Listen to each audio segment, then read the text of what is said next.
Good morning, good afternoon, good evening, wherever you are, whoever you are. I'm Ty, the movie guy, here with my review of John Wick Chapter 2. Now, if you haven't seen the 2014 smash hit that basically revitalized Keanu Reeves' career a couple years ago, you might want to see that. And then, when you see this movie, you'll be, wow, this one was way better. So, pretty much where John Wick Chapter 2 starts is almost right after the end of the first film. And John Wick is, again, trying to stay out of the hitman business, but an associate of his from his past says, "Hey, John, I need you to do this job for me." John refuses, but ultimately he gets forced back into the business one last time, and he ends up to the point of where now his life is in danger. Anyways, so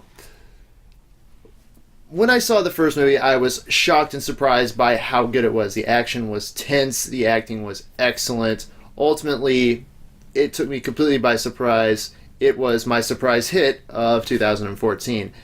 So, I had high expectations for the sequel, and usually it's very tough for a sequel to outdo the original. However, I felt for the most part that Chapter 2 did outdo the first film. Mostly this is in the fact that they kind of expanded more upon the universe that John Wick is set in.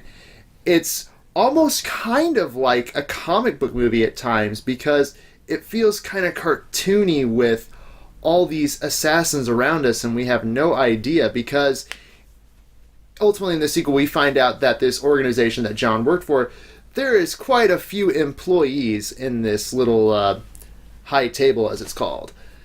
But anyways, so I kind of like that aspect almost immediately. Keanu Reeves, still excellent in this movie as he was in the last film.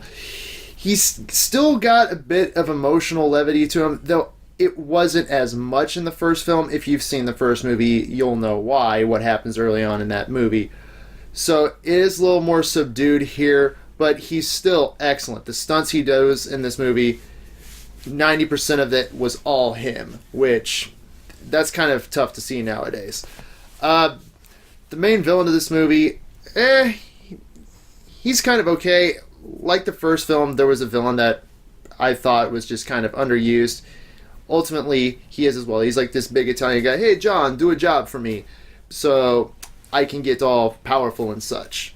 And John, of course, has to do it, so really that's kind of like his only main card. And then he does something midway through the film that kind of just keeps the plot going, but I kind of felt it was been there, done that with him. But still, nonetheless, he's not a terrible bad guy. He's just kind of underwhelming. More or less, it's these other characters that we get introduced to. One is by Ruby Rose. She plays our main bad guy's bodyguard. She is very tough in this movie.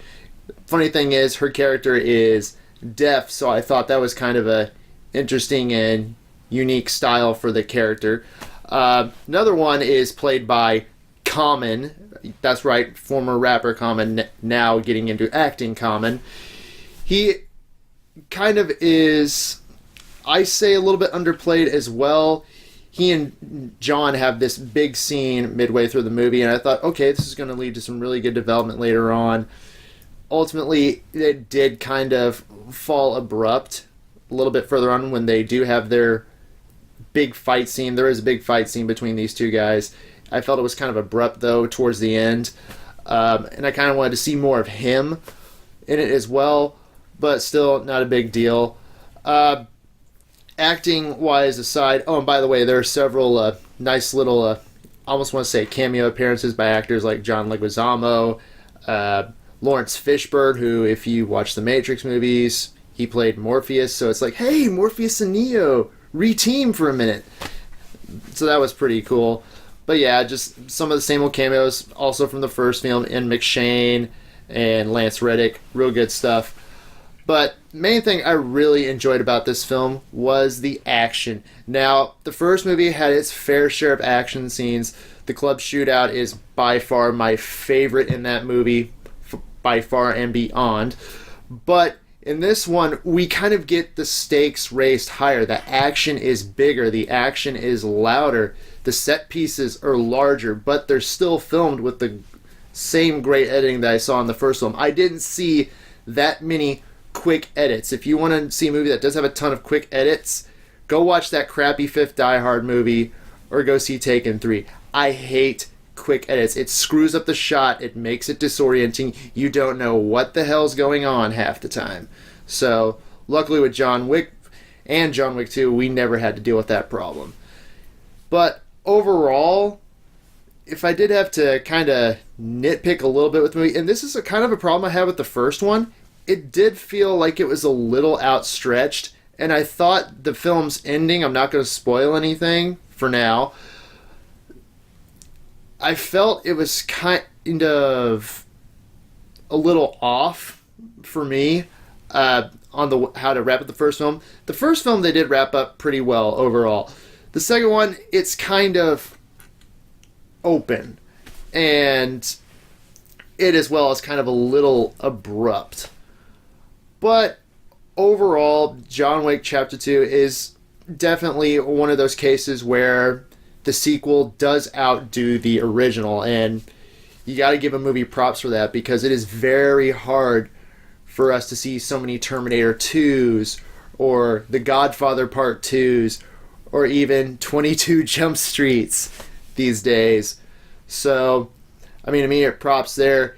If I had to put this on the scale out of 5, which is something I do quite often, quite honestly, the first film, by the way, I gave a 4 out of 5, a solid 4 out of 5. So in that case, I would have to give John Wick Chapter 2 the very near perfect 4.5 out of 5.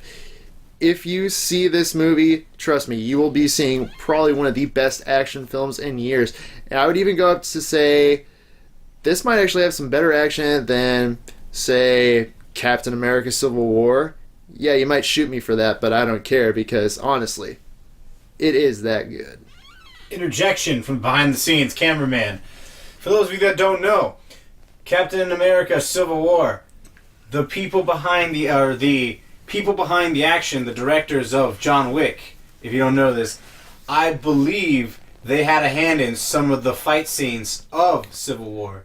That's correct. The director of both John Wick movies, Chad Stahelski, he was actually the second unit director of Civil War, and yes, he did help out with the fight choreography. He was actually a former stuntman, so he had also worked with Keanu Reeves on several of his films, mostly working as Keanu's stuntman, so that kind of helps. So anyways, go and see this movie whenever you have the chance. Ignore 50 Shades Darker. See the more manlier, more sexier movie with the one Mr. Sexy Reeves. Check it out. Matrix? No! Unless you're talking about the first one. Once again, this is Ty the Movie Guy with another fantastic review. So, again, John Wick 2. See it soon, please.